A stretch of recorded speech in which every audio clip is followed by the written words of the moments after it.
Hey, welcome back to the second video in this email series. And today I want to talk about whether or not you should have your prices on your website. Now, this is something that I've talked to a lot of students about. I've talked to a lot of other photographers about in the industry, and it is something that has come and gone in terms of being controversial. And I really want to just address our philosophy on that because I think you're going to find it very insightful. Now, if you go to our website, and this is what it looks like today, and maybe by the time you see this video, our website will look a little bit different, but this portion will not be any different. And this is our investment page, or at least the investment side of our experience page. And you'll see that there is no price listed here. Now, I've tried it both ways, where I've put our prices on our website and I've tried it without. And this is what I've come to find to be true. If you put your prices on your website, you will absolutely get less inquiries. And that is the thing most people are actually looking for. They want to make sure that when they put their prices on their website, clients upfront know how much they are going to be charging, so they don't have price shoppers or couples who can't afford them inquiring. And that is true. Those people who will go to your website, they'll see that maybe you're too expensive and they will not inquire. On the flip side, when you take that off, you will have anybody who is interested in your work inquiring. And that is a good thing. It's a little bit more work on your end because you need to follow up with additional leads, but you will be able to see where those leads are coming from. I think it's a missed opportunity. If somebody goes to your website, they really like your work, but they can't afford you and they don't inquire with you, you have no idea that they were interested. You don't know where they found you, if they came from Google, if they came from Instagram, if they came from a recent publication that you did or a venue that recommended you. There are a lot of, it's really good information that you could have when you take that price off and you get that lead. Now, even if every lead that inquires with you isn't qualified and they can't afford you, that's also an opportunity for you to share that with somebody that maybe can afford them.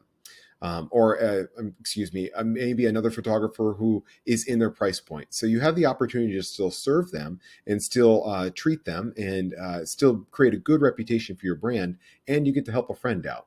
So I think it's really important to take your prices off your website. You will get additional leads and you'll have some really good insight on where those leads are coming from.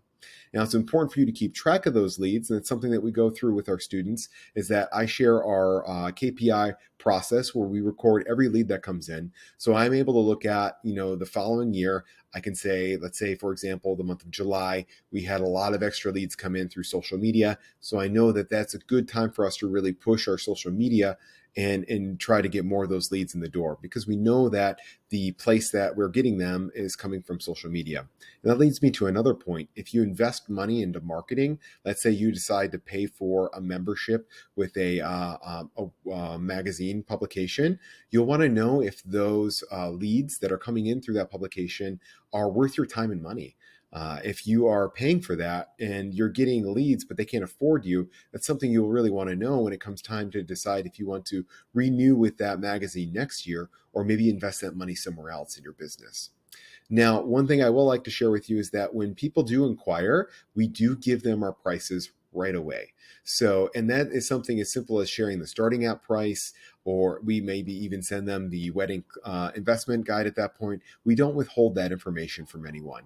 So as soon as that lead comes in, if they even say, hey, I am getting married next year, and it's maybe a venue that we don't particularly want to shoot at, and it's during a prime wedding date, and we're probably not sure if we want to shoot them or not, but they ask for prices, I'm not going to withhold that. I'll send them prices because honestly, you should treat people how you want to be treated. And as a consumer, it drives me nuts when people are like, I won't give you prices until you get on the call with me. I'm like, I want to know the prices, right? Like, I don't want to get on the call with you and waste my time, waste your time if it's something I can't afford. So when people inquire, they ask you for prices, just be generous with that, share that with them. And then, of course, follow up with the leads that you're most interested in working with. So what we will share with you in the email, in this email, I should say, is the process in which we send our inquiry template out. So the inquiry template is something that I'm not going to show you here. I update it all the time. It's something I'm constantly tweaking. I'm looking for the best way to, market to our clients that inquire with us. And so you'll have the most updated inquiry template linked to the email that you got this video in. All right. I hope that sounds good. And I look forward to talking to you soon.